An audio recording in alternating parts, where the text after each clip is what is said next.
Assalamualaikum warahmatullahi wabarakatuh. Teman-teman, hari ini Bu Erni akan mengajari kalian bagaimana cara membuat peta proses operasi.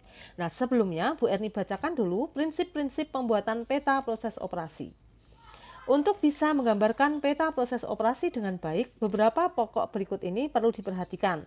Pertama, pada baris yang paling atas, pada bagian kepala ditulis jelas jenis peta, yaitu peta proses operasi, kemudian diikuti oleh identifikasi yang lain seperti nama objek, nama pembuat petanya, tanggal dipetakan, kemudian apakah itu memetakan keadaan sekarang atau yang diusulkan, kemudian nomor peta dan nomor gambar.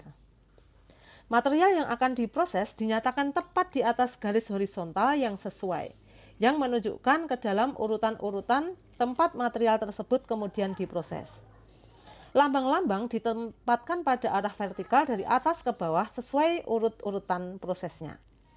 Kemudian penomoran terhadap suatu kegiatan operasi diberikan secara berurutan sesuai dengan urutan operasinya. Penomoran terhadap suatu kegiatan pemeriksaan juga diberikan secara tersendiri dan prinsipnya sama dengan penomoran untuk kegiatan operasi. Nah, contohnya adalah sebagai berikut.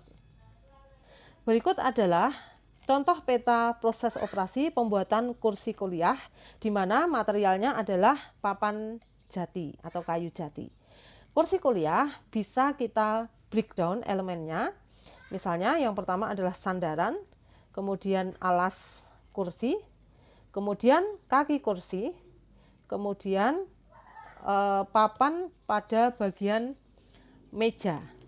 Karena kursi kuliah biasanya digabungkan dengan meja kecil yang sesuai dengan tempat tangannya. Nah, jadi ada 4 elemen, yaitu alas kursi, sandaran kursi, kaki kursi, kemudian meja pada bagian kursi tersebut.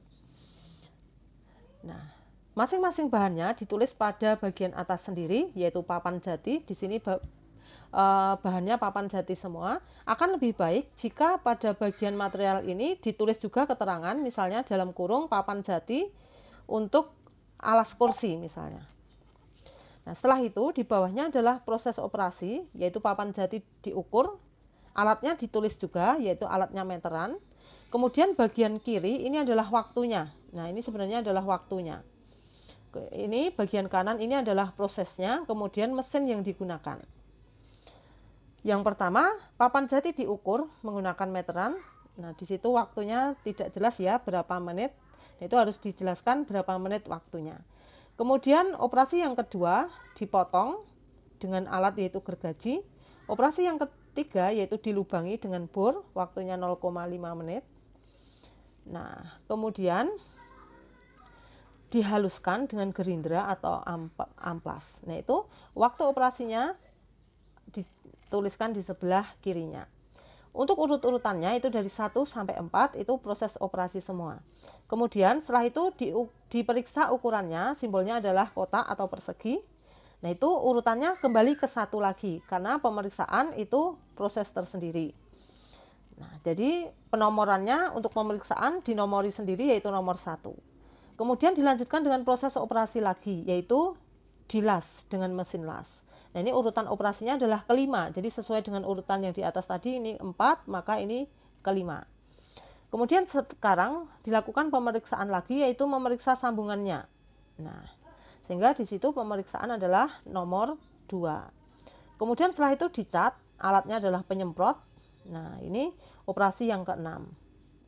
Nah, demikian seterusnya. Untuk bagian yang lain, misalnya papan jati, untuk membuat meja yang digabungkan dengan kursinya itu ditulis di sebelahnya. Untuk kaki kursi juga ditulis di sebelahnya. Demikian seterusnya. Kemudian setelah itu bagian akhir diberikan ringkasan. Nah, waktunya berapa, kemudian jumlah operasinya berapa, jumlah pemeriksaannya berapa, dan kemudian ditotal. Demikian juga waktunya juga ditotal.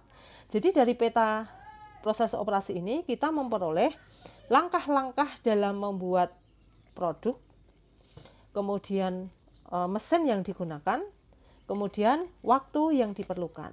Mudah-mudahan ini membantu kalian. Jangan lupa klik subscribe, like, and comment. Terima kasih. Wassalamualaikum warahmatullahi wabarakatuh.